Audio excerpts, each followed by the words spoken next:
তোমরা যদি কোনো কম্পিটিটিভ এক্সাম অ্যাটেন্ড করে থাকো বা তোমরা যদি প্রিভিয়াস ইয়ারের পেপারগুলো ফলো করে থাকো, তাহলে পার্সেন্টেজের ইনক্রিমেন্ট ডিক্রিমেন্টের উপরে অঙ্ক থাকবে না, সেটা হতেই পারে না। তাহলে এই ধরনের অঙ্কগুলি কিভাবে আমরা পুরোটা সলভ না করে কয়েক সেকেন্ডে উত্তর দিতে পারি, চলো শিখে নেওয়া যাক।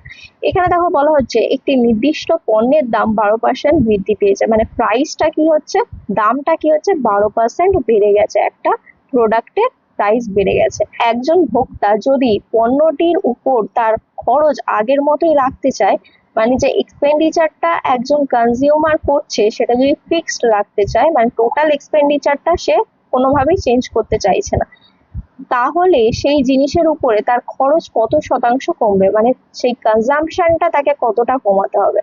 আমরা ফর্মুলা জানি, price into consumption equal to expenditure. এটা ফিক্সড আছে, এটা বাড়ছে, এটাকে কমাতে হবে। এই ধরনের বাড়ানো কমানোর অঙ্কতে যেখানে তোমরা দুটোকে প্রোডাক্ট করলে এটা পাচ্ছ, সেক্ষেত্রে যেটা দেওয়া থাকবে সেটা তোমরা লিখে নেবে, মানে এটাকে ফ্র্যাকশনে চেঞ্জ করে নাও।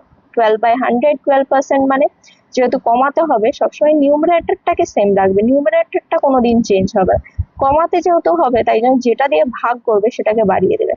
কিভাবে বাড়াবে, এই ডিনোমিনেটর আর নিউমারেটর যোগ করে দাও, 100 প্লাস 12 মানে হচ্ছে 112, 112 দিয়ে ভাগ করো, করলেই কি হয়ে যাবে, কমে যাবে। ইন্টু 100 করতে হবে। এবার ক্যালকুলেশন পুরো করার দরকার নেই, শুধু দেখো এটা 4 দিয়ে ভাগ যাচ্ছে, 4 3 jar 12, এটা দেখো 4 2 jar 8, আর কত হচ্ছে 4 8 jar 32। যেহেতু 12 আছে লাস্টে 4 দিয়ে ভাগ যাচ্ছে তাই জন্য কেটে নিলাম। এবার দেখো নিউমারেটর ডিনোমিনেটর পুরোপুরি তোমরা কাটতে পারছো না, মানে উত্তর ফ্র্যাকশনে আসবে, এটা তো হবেই না। এবার দেখো এই যে ফ্র্যাকশনটা সেটাতে কি আছে, 4 × 7, মানে আমাদের 7 কিন্তু থাকবে ডিনোমিনেটরে।